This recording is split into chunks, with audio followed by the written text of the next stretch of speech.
শুকলতি এবিধ বহুবৰ্ষী গোন্ধযুক্ত জোপোহা উদ্ভিদ। ইয়াৰ পাতবোৰ বহল জবা ফুলৰ পাতৰ দৰে। পাতৰ আগত চুটি চুটি শুং থাকে। শুকলতিৰ পাত 15 চেণ্টিমিটাৰ পৰ্যন্ত দীঘল আৰু 8 চেণ্টিমিটাৰ পৰ্যন্ত বহল হয়।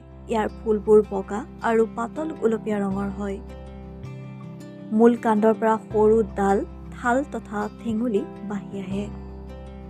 শুকলতি শাক আমাৰ অসমীয়া সমাজৰ এক পৰিচিত তথা প্ৰিয় খাদ্য।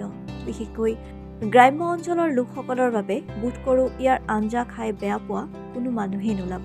সেইকাৰণেই গ্ৰাম্য অঞ্চলৰ লোকৰ ঘৰে ঘৰে শুকলতিৰ গছ দেখা পোৱা যায়। শুকলতিৰ পাতেৰে মাছৰ আঞ্জা বনালে অধিক সোৱাদ হয় আৰু তৃপ্তিৰে ভাত এসাঁজ খাব পাৰি। ইয়াৰ উপৰিও শুকলতি পাত ভাজি পাতত দি কেঁচা ৰসো খাব পাৰি।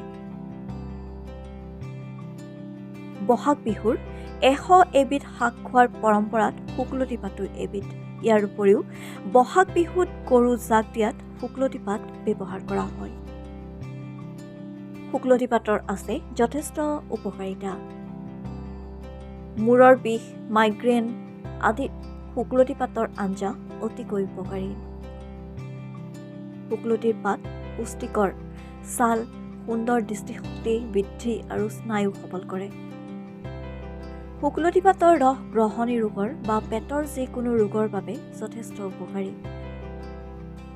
কেঁচা নহৰুৰ সৈতে শুকলতি পাতৰ ৰস খালে গাঁঠিৰ বিষ দূৰ হোৱাৰ লগতে হাড় মজবুত হয়। শুকলতিৰ পাতে কোষ্ঠকাঠিন্য দূৰ কৰে। মহিলাই প্ৰসৱৰ সময়ত শুকলতি পাতৰ আঞ্জা বা পাত গ্ৰহণ কৰিলে দেহত শক্তি যথেষ্ট পৰিমাণে পায়।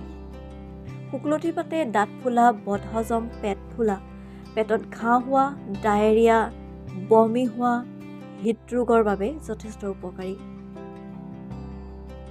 শুকলতি শিপাৰ ৰসেৰে বাত বেমাৰত মালিচ কৰিলে উপকাৰ পোৱা যায়।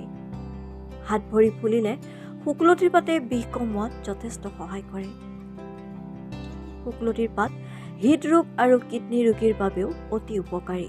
শুকলতিৰ পাতে মানসিক চাপ, দুশ্চিন্তা, ভাৱনা কিছু সময়ৰ বাবে হ'লেও দূৰ কৰিব পাৰে। নিউজ ডেস্ক ৰিপৰ্ট, লেংডন বাতৰি।